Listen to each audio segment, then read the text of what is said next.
Il a tant aimé le monde qu'il a envoyé son fils unique sur la croix afin que quiconque croit en lui soit sauvé. C'est probablement aussi parce qu'il a tant aimé le Cameroun qu'il envoie le pape afin que les chantiers progressent.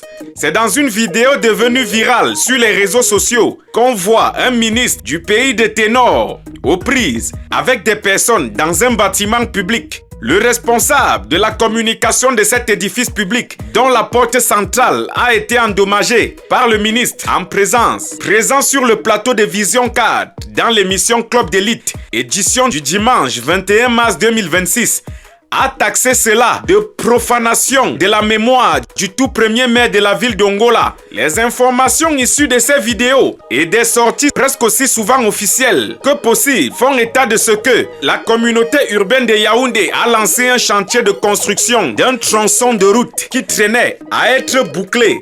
Et à cause de l'arrivée imminente du patron de l'église catholique au Cameroun, une accélération a été demandée. Hélas, d'après les dires du CELCOM, les fonds n'étaient pas toujours mis à disposition pour gérer les choses à la Timiévouna. Dans la vidéo virale en question, la ministre, mue certainement par un esprit patriotique, s'est certainement dit, comme on le dit dans le pays de la maman Jeanne Soga, je cite, « Il faut éviter de mettre la honte sur nous ». Fin de citation. Elle a décidé de gérer ce chantier elle-même afin d'éviter le soin à la nation tout entière. Ayant donc envoyé les gars aller gérer les travaux, l'affaire n'a pas arrangé les doyens qui attendaient paisiblement qu'on parle bien pour qu'ils continuent les travaux. Voilà l'un des chantiers du souverain pontife qui risquait d'être galvaudé.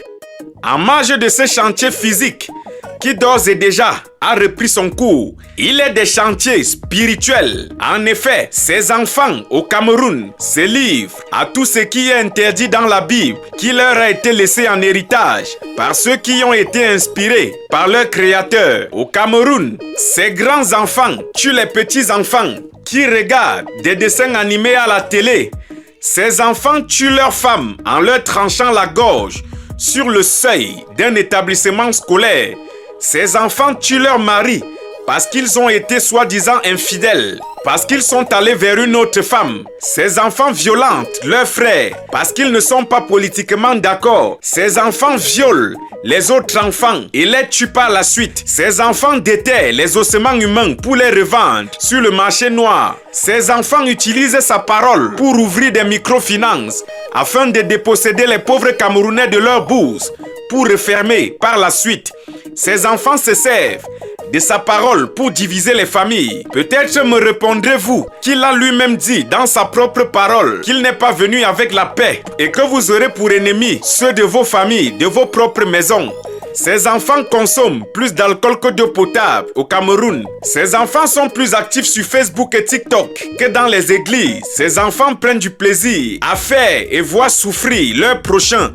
Contrairement à son commandement, les chantiers du pape s'annoncent colosses. Il aura 3 jours chrono pour interagir et intercéder. Certains voient en cette arrivée du pape au Cameroun un espoir, une issue de secours, un pas vers la félicité. D'autres voient en cette arrivée future du pape une bouteille vide. Pour eux, ça ne changera pas le prix du pain ou du gaz domestique, encore moins celui de la bière qu'ils aiment tant. D'autres n'ont aucune considération pour ce phénomène. Ils veulent voir le grand boss lui-même, le fils du père, qui, selon eux, avait dit, voilà déjà bientôt 2026 ans, qu'il reviendrait. Ils ajoutent que ceux qui viennent en son nom durant ce siècle commettent plus d'exactions qu'ils n'en réparent. De toutes les façons, un étranger arrive chez nous. Il faudra bien sûr l'accueillir correctement, surtout qu'il ne vient pas les armes à la main. Une pensée pieuse pour le professeur Gervais Mendozé qui à ce moment nous aurait déjà composé une musique quasi éternelle pour accueillir cette hôte de marque. Décidément, nous n'avons plus de musiciens pieux dans ce pays. Mettons-nous en présence du pape et accueillons-le. Nous sommes ensemble pour la suite.